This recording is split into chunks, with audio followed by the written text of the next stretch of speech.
Hey everyone, and welcome back to my kitchen. Today, we're making something absolutely irresistible. A rich, moist, and decadent chocolate sheet cake topped with a silky smooth ganache. This is the ultimate crowd pleaser. Perfect for birthdays, potlucks, or just when you need a serious chocolate fix. It's surprisingly easy to make, and I promise, one bite of this, and you'll be hooked. So, grab your apron, and let's get baking. First things first, let's gather our ingredients for the cake. You'll need all-purpose flour, granulated sugar, unsweetened cocoa powder, baking soda, baking powder, and a little bit of salt. For our wet ingredients, we've got buttermilk, vegetable oil, 2 large eggs, and some vanilla extract. The secret to this cake's incredible moisture is a cup of boiling water, which we'll add at the very end. This little trick blooms the cocoa powder, making the chocolate flavor incredibly deep and intense. All right, let's preheat our oven to 350 degrees Fahrenheit or 175 Celsius. Take a standard half-sheet pan, that's about 18 by 13 inches, and grease it well. I like to use baking spray, but butter and a light dusting of flour or cocoa powder works great too. This step is super important to make sure our beautiful cake doesn't stick later. Now for the fun part. In a large bowl, we're going to whisk together all our dry ingredients. The flour, sugar, cocoa powder, baking soda, baking powder, and salt. Give it a good whisk for about 30 seconds. This is like sifting but much faster, and it ensures everything is evenly combined, so you don't get any surprise clumps of baking soda in your cake. In a separate medium-sized bowl, let's combine our wet ingredients. Pour in the buttermilk, vegetable oil, add the 2 eggs, and a splash of vanilla extract. Whisk these together until they're smooth and well incorporated. The combination of buttermilk and oil is what gives this cake its wonderfully tender and moist crumb. If you don't have buttermilk on hand, you can easily make your own by adding a tablespoon of lemon juice or white vinegar to a cup of regular milk and letting it sit for about 5 minutes. Okay, time to bring it all together. Pour the wet ingredients into the bowl with the dry ingredients. Using a whisk or a spatula, mix them just until they're combined. Be careful not to overmix here. A few little lumps are perfectly fine. Overmixing can develop the gluten in the flour too much, which can lead to a tough, chewy cake, and nobody wants that.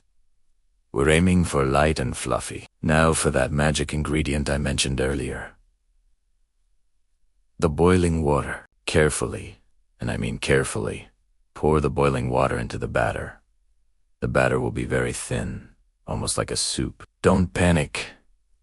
This is exactly what you want. This is the secret to an ultra-moist chocolate cake. Gently whisk the water in until the batter is smooth. It will look very liquidy, but trust the process. Let's pour this gorgeous, thin batter into our prepared sheet pan. Use a spatula to spread it out evenly, making sure it reaches all the corners. It might seem like there isn't enough batter, but it will rise and bake up perfectly.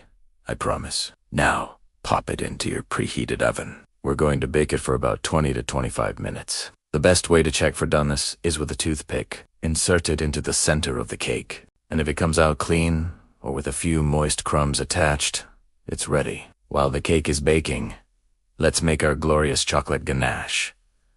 It's so simple but feels so luxurious. You only need 2 ingredients: good quality, semi-sweet chocolate chips, and heavy cream. The ratio is key. We're using a 1-to-1 ratio by weight.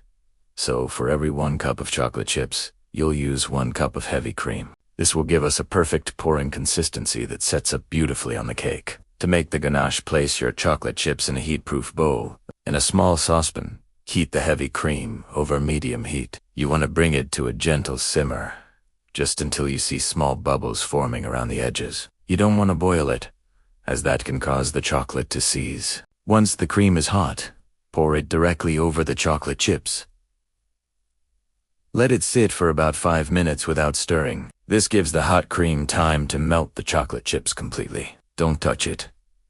Just let the magic happen. After 5 minutes have passed, grab a whisk and start stirring from the center of the bowl, slowly working your way out in larger circles. You'll see it transform from a grainy-looking mixture into a stunningly smooth, glossy, and silky ganache. It's so satisfying to watch.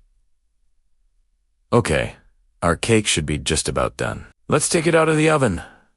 Look at that, a perfect, flat, beautiful chocolate cake. Let it cool in the pan on a wire rack for about 15 to 20 minutes. We want it to be warm, but not piping hot.